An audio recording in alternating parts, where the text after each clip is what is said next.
Assalamualaikum warahmatullahi wabarakatuh. Kembali lagi dengan saya Suci di channel Misteri Mbak Suci. Nah, berdasarkan ya, saya melihat dari komen sedulur yang ada di rumah nih, kayaknya part 2 nih gitu, satu bersama Cak Rio. Kemarin banyak request, betul. Nah, alhamdulillah kebetulan sekarang bisa terwujud ya. Iya. Terwujud, ketemu lagi nih sama Cak Rio. Terima kasih Cak Rio udah datang ke Ruang Podcast. Misteri Mbak Suci. Ruang podcastnya makin bagus ya? Oh iya dong, bagus ya. Oke. Nah, jadi gimana? Cak Rio gini, saya kan lihat ada beberapa video di kontennya Cak Rio nih. Nah, saya tertarik sama konten yang terus kemarin yang 2 bulan yang lalu kalau nggak salah ya. Iya betul. Itu kalau nggak salah lokasi di Malang ya. Dekat Batu ya. Betul. Jadi mungkin ada yang mau ditanyakan dari konten saya itu apa? Ini saya bisa jelaskan. Di situ live ya, pada saat itu live kan? Waktu itu jatuhnya itu sebenarnya saya dilarang sama Cak Bolang waktu itu karena memang waktu itu tuh ada beberapa konten kreator ke situ dan jujur saya tidak mau live waktu itu, saya cuma mau nge-vlog karena saya sendiri pernah nyoba untuk live di aplikasi sebelah ya. Itu gangguan sinyal, di situ gangguan sinyal. Tapi pas malam itu tidak tahu di HP saya kok tiba-tiba tuh sinyal tuh penuh, rate masuk sinyal masuk itu di atas 100 dan hijau terus habis itu saya prediksi kalau biasanya sinyal saya 100 itu masih kisaran di 50 atau 100 meter ke depan itu masih aman. Nah, waktu saya pasang, saya coba live, teman-teman yang lain yang lagi saya kawal waktu itu ke Malang, itu ada Kapten Ray, banyak lagi Mas Roni Azam, terus Alam, Maitri ya, kalau nggak salah ada Maitri ya juga. Kebetulan Cak Bolang waktu itu belum datang, jadi singkat waktu itu saya cuma mikir seperti kayak lokasi yang ada di satu tempat itu sebenarnya ada sekitar 5-6 lokasi jadi satu tempat. Jadi di situ ada hotel, ada candi, ada hotel juga di candinya. Jadi candi ini posisinya ada di tengah hutan, Candi Songgoriti itu sendiri. Terus habis itu ada mesnya, agak naik lagi ada villa evakuasi bus yang dulu pernah terjadi kecelakaan bis 2 kali, total korbannya itu 32 orang dan waktu evakuasi itu mayatnya itu ditaruh di depan villa itu, dijejer. Sampai sekarang villanya itu sampai gak laku. Orang yang punya villa itu sampai gimana ya, putus asa ya. Dari dulu itu kayak biaya perawatan atau segala macam kayaknya sampai biarin terbengkalai sama kurang lebih itu baru sih 2 bulan. Tapi semenjak kasus kecelakaan bis yang terakhir tahun 2005 itu total korban 17 orang itu sudah nggak ditempati lagi. Di situ saya sudah konten semua, cuman di YouTube yang belum itu ada satu lokasi. Lokasinya sih sebenarnya kalau dibilang biasa itu kalau buat orang yang nggak tahu sejarah lokasi ini ya lokasi itu kayak apa ya, kayak hutan biasa. Kalau menurut saya itu kayak hutan biasa. Kalau kita awam ya, kita main ke kota orang, habis itu kita melihat salah satu lokasi yang sebetulnya lokasi itu tempat pernah ada pembantaian yang mungkin itu salah satu kasus pelanggaran HAM terberat tahun 1980-an. Get Adventure, don't stop ya. Balik lagi di sini bareng Rio Adventure. Kita sama bapak-bapak paguyuban villa di sini ya. Kita mau naik ke salah satu lokasi Petrus, bener ya Pak ya, di lembah situ ya atas ya. Jadi dulu tahun 1981-85 ada satu perintah untuk pembasmian preman ya. Waktu itu kita masih ingat di zaman Pak Harto. Dan ini aku mau ke lokasinya ya. Mungkin teman-teman sedikit rame, mohon maaf ya karena memang di sekitaran sini emang lokasi villa ya. Jadi ini masih ada penyewa yang mungkin lagi weekend di sini. Hadir Bang, siap. Oke. Buat teman-teman dibantu share lagi ya, dibantu share ya. Kita mau naik sekarang, oke? Let's get adventure. Oke, di mana Mas? Di Batu, Songgoriti ya. Oke, guys, kita jalan ya. Pak, monggo. Kenapa saya lebih tertarik dengan kasus-kasus yang lebih lama, bahkan lebih tua dari umur saya sendiri yang sampai sekarang, bahkan saya belum lahir kasus itu ada. Karena pada saat itu media itu terbatas, satu, yang kedua banyak fakta yang belum terungkap. Jadi ada beberapa dari keluarga korban, tanda kutip, Petrus atau penembakan misterius, yang banyak salah sasaran yang sampai sekarang belum menemukan di mana mayatnya. Itu dieksekusi di mana, ditembak di mana, dibiarkan di mana. Karena ketertarikan saya sama lokasi ini adalah begitu saya baca artikel, untuk gelombang pertama waktu itu Petrus kalau nggak salah 1981 surat itu meluncur dari Pak Harto ya, Pak Harto atau Panglima TNI waktu itu, dan juga kepolisian diperintahkan untuk pemberantasan premanisme di seluruh Pulau Jawa dan bahkan sampai Sumatera, Indonesia sampai Sumatera. Titik awalnya yang terparah adalah Jogja. Yang saya dapat di Jogja. Ada beberapa kasus seperti ini. Jika menemukan salah satu masyarakat yang mungkin agak mencolok untuk tingkat premanismenya, salah satunya ya pasti bertato.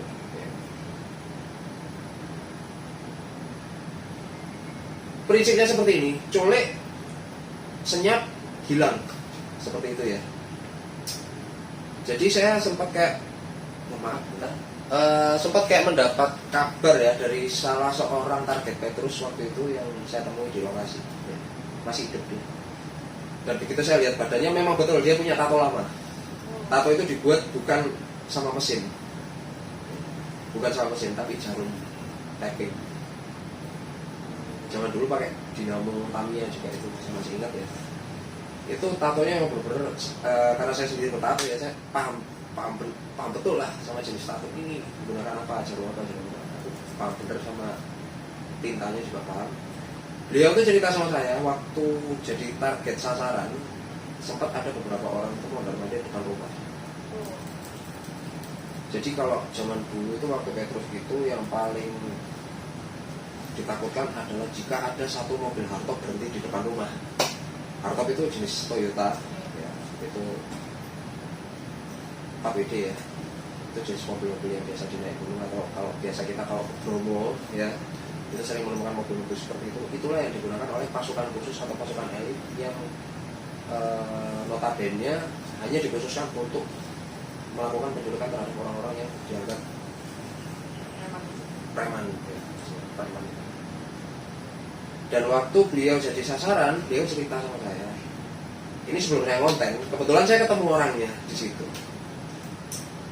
Jadi dia paham betul sama kasus-kasus yang ada di Batu, dan sampai dia sendiri jadi target sasaran itu selama 2 bulan kurang lebih dia tidak berani yang namanya itu lihat cahaya matahari. Saking takutnya. Karena dia dengar kabar beberapa temannya yang bertato juga itu udah hilang. Sampai di tahun 1983 beliau ini nyoba keluar karena waktu itu udah mulai reda. Maksudnya perburuan terhadap premanisme itu udah mulai reda di tahun 1983. Banyak kasus itu yang dia dengar itu katanya preman ini banyak yang ditembak. Setelah ditembak, posisi tangan itu diikat belakang. Habis itu disuruh berlutut, setelah berlutut ditembak dia dulu. Dan dibiarkan di pinggir jalan. Foto-fotonya kalau nggak salah ada di artikel Google, ada semua. Jadi kalau buat teman-teman dari Misteri Mbak Riki yang mau nonton fotonya ya, kerasnya waktu itu Petrus itu eksekusinya seperti apa. Bahkan seorang eksekutornya sendiri itu hampir gila. Ada wawancaranya juga dengan eksekutornya itu, bahkan ada juga warga yang sampai hampir jadi salah sasaran karena dia bukan preman tapi dicondongkan ke preman karena dia itu dianggap seorang petua di daerah tertentu. Setelah bapak itu cerita, saya nangkap seperti ini. Waktu bapak tahun 83 itu keluar, bapak melakukan aktivitas apa? Saya naik ke gunung.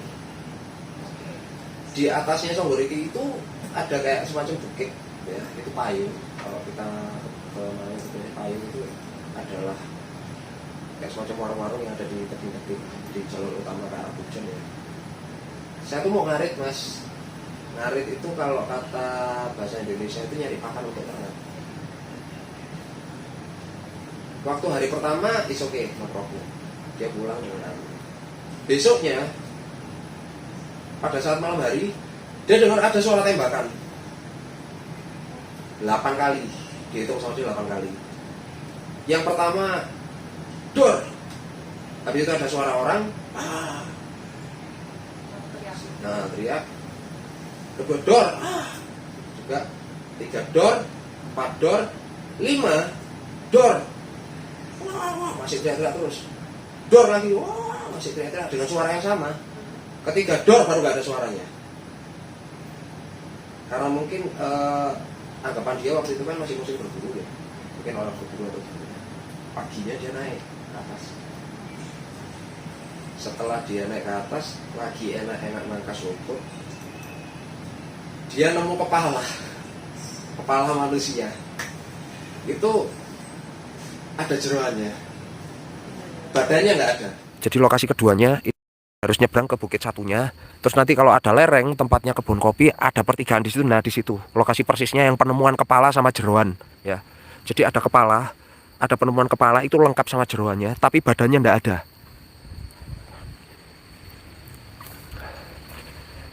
Astagfirullahaladzim ya Allah. Badannya nggak ada tapi Kepalanya kepala utuh jeroan gitu.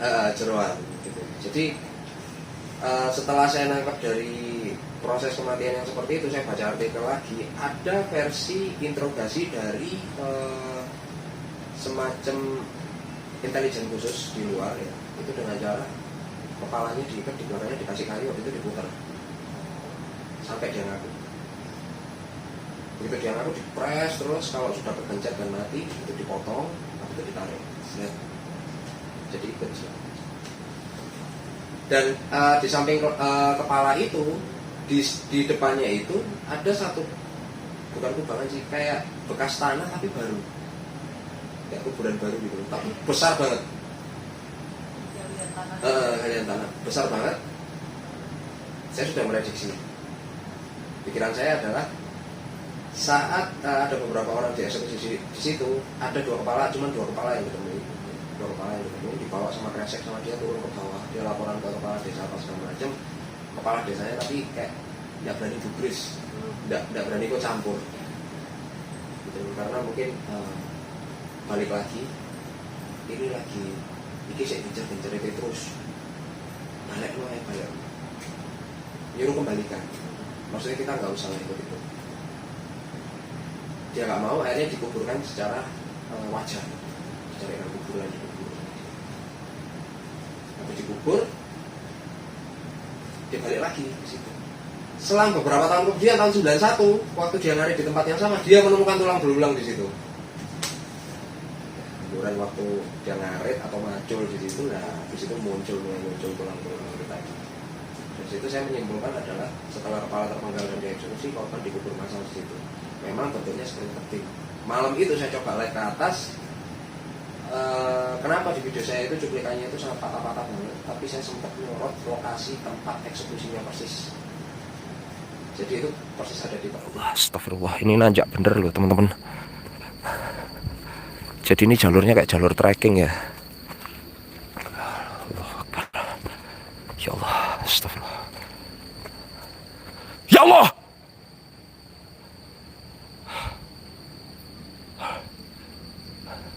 Oke, astagfirullah. Astaga. Jadi sedikit cerita teman-teman ya, mungkin jadi dulu para buronan Petrus ya, sebelum dieksekusi mereka dibawa ke sini ya teman-teman. Terus bentar aku lagi nyari jembatannya dulu ya, supaya nggak salah. Nah, ini jembatannya udah ketemu ya. Oke.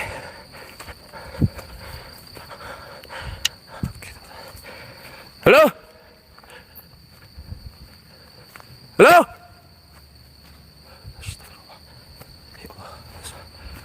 udah gemetaran aku. Tanganku udah gemetaran ya. Astagfirullahaladzim. Iya, kebetulan aku salah satu mahasiswa pencinta alam ya. Jadi aku suka sebenarnya main-main seperti ini ya. Ini bener-bener Masya Allah. Loh. Saya cuma membayangkan, saya waktu itu dapat kayak ini kembalikan lagi ke masing-masing ya.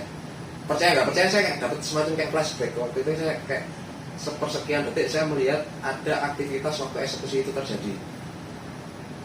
Jadi tiba-tiba mata itu kayak kena flash lampu. Pas habis itu pas buka mata, ada orang berlutut di depanku sama senapan di belakangnya, tapi yang megang senapan nggak kelihatan, senapannya aja yang kelihatan. Tapi posisinya matanya ditutup gitu. Apa terus? Mata ditutup. Mata ditutup, tangan Mat- dekat belakang. Bukan ditutup, di apa ya? Nggak tahu kresek, nggak tahu apa. Di Oh kepala, iya, oke, jadi ya gitu ya. Posisi tangannya itu di belakang itu ditali pakai, kalau yang beredar di masyarakat itu kan disebutkan itu pakai tali sepatu, dia katakan itu bukan tali sepatu, kayak semacam kayak kawat bendera, jadi sampai berdarah gitu. Aku sepintas habis lihat kayak gitu di videoku tuh aku sampai teriak, gitu, kamera aku sampai ke bawah. Habis itu tak rasa aku masih bisa maju, aku paksakan. Dan di situ aku cuma menemui resiko adalah sinyal saya hilang waktu itu. Ada beberapa part yang mungkin ada beberapa momen di saat aku mau cerita itu kok seakan-akan tempat ini nggak mau dipublish. iya nggak mau dipublish, jadi videoku tuh kayak kepotong tiba-tiba, itu live, aku nggak bisa editing lagi dan aku lupa aku ngomong apa di situ. Jadi begitu aku turun sempet dengar lagi kayak hentahan kaki, kayak nendang-nendang dari dalam tanah, duk duk duk, tanah tuh kayak gembur sendiri pelan-pelan. Itu udah pilih nggak ya? Hampir nangis saya di situ. Belum tentu ya waktu itu di eksekusi ini benar-benar preman. Aku cuma nangkapnya seperti itu sih. Viewer saya udah rame di situ. Mas turun. Tapi saya tetap maksa di situ. Saya cuma menyampaikan satu edukasi adalah di sini pernah terjadi satu pelanggaran HAM berat, yaitu eksekusi Petrus yang belum tentu targetnya itu adalah yang tertuju. Di situ yang saya sampaikan adalah beruntunglah kalian hidup di zaman seperti ini. Bagi kalian yang merasa itu kalian mungkin jagoan, berani sama semua orang. Bayangkan jika kalian hidup pada tahun itu.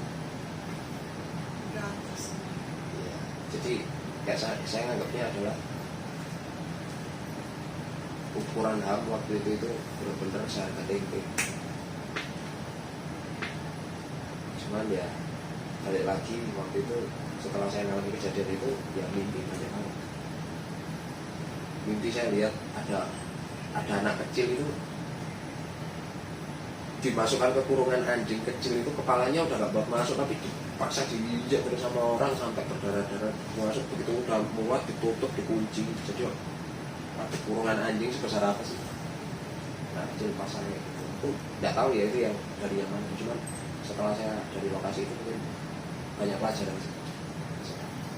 Tapi ada nggak Cak, pada saat habis eksplor di lokasi itu ada satu sosok misalnya yang itu minta tolong atau Banyak. apa? Pasti mereka juga pengen interaksi sama Banyak sih. Itu jatuhnya biasanya kejadiannya itu di saat saya antara tidur sama enggak. Saya mau tidur. kayak ngawang gitu. Iya ngawang kayak setengah nyawa. Biasanya tahu-tahu ya sama persis kayak yang waktu mungkin saya pernah cerita ya, tiba-tiba pas lagi anak tidur gini atau ke atas, pas antara udah mau tek gitu, tiba-tiba ada muka di depan saya sama teriak-teriak, kenapa? Teriak kenceng banget, pas bangun tek lah, nyawa ini kan belum kumpul, saya toleh ke kanan, ada dia. Iya, jadi pas di kamar, jadi ya dalam hati, ya Allah, satu kira. Saya toleh, dia udah gak ada. Di situ saya nyoba tidur itu, tapi bener-bener tidur yang maksud gitu loh. Jadi nggak ngawang. Akhirnya mulai sekarang saya nggak mau yang nyoba tidur tapi dengan konsentrasi ke yang lainnya, kayak saya pegang HP atau saya nggak mau. Karena itu yang biasanya tuh manusia tuh kayak dapat dimensi di antara dia sadar sama enggak, di antara otak dia bekerja dengan memori apa enggak, itu kita nggak tahu. Kalau untuk lokasi yang Petrus itu memang kemarin saya sempat ada planning untuk journey ke lokasi-lokasi Petrus seluruh Jawa, terutama Jogja. Saya belum kesampaian, jadi saya enggak. Karena Jogja itu korban terbanyak. Info yang saya baca di artikel, korban terbanyak di Petrus itu di total sebanyak 4.000. Tapi kasus yang sebenarnya sudah dikumpulkan sama ada beberapa aktivis yang masih menolak lupa sama tragedi itu diprediksi sekitar 11.000 orang. Kira Saya lagi. sampai terbawa Ya, ceritanya Cak Rio ya. Oke, sedulur yang ada di rumah juga pasti terbawa ya. Sambil Cak Rio bercerita itu kita seperti kayak flashbacknya melihat wah gimana ngeri banget loh. jujur saya suka apa ya? Bukan suka sih. Sebenarnya journey saya adalah mencari lokasi yang benar-benar seperti yang di bab pertama mungkin saya sampaikan. Saya lebih tertarik dengan lokasi yang benar-benar ada fakta tragedi, bukan mitos tragedi. Itu lebih itu masuk akal. Iya, betul. Oke, Cak Rio ceritanya luar biasa ya. Bikin Semoga menghibur ya, bukan Speechless gimana sih. ya. Karena kan Cak Rio sendiri yang merasakan juga kan pengalaman eksplor di lokasi tersebut gitu kan ya. Jadi udah bukan katanya gitu Iya. kan. Wah, buat sedulur ya. Kalau suka pasti gak gimana? Setuju nggak? Kalau ada umur panjang, insya Allah ya, Ya. doakan aja kita ini Diberikan kesehatan Kebenarannya, ya, biar bisa sehat. aja. Cak Rio, terima kasih banyak pokoknya ya, Sama-sama. sudah mau mampir ke podcastnya Misteri Basuki makin ya. lama makin keren ini ya, orangnya ya, Iya. Mbak Suci ya. Harus dong makin keren ya biar sedulur yang nonton juga betah. Iya, ya nggak? betul. Oke, Cak Rio, terima kasih banyak ya. Sama-sama. Mungkin sedulur podcast saya bersama Cak Rio cukup ya. Cukup ya. Dulu ya, nanti ada Biar penasaran dong ya. Iya, nanti ada kelanjutannya. Oke, sedulur, terima kasih banyak semuanya yang sudah nonton. Semoga sedulur diberikan kesehatan, diberikan umur panjang dan rezeki yang melimpah ya. Saya Suci pamit undur diri. Terima kasih banyak semuanya. Wabillahi taufiq wal hidayah. Wassalamualaikum warahmatullahi wabarakatuh.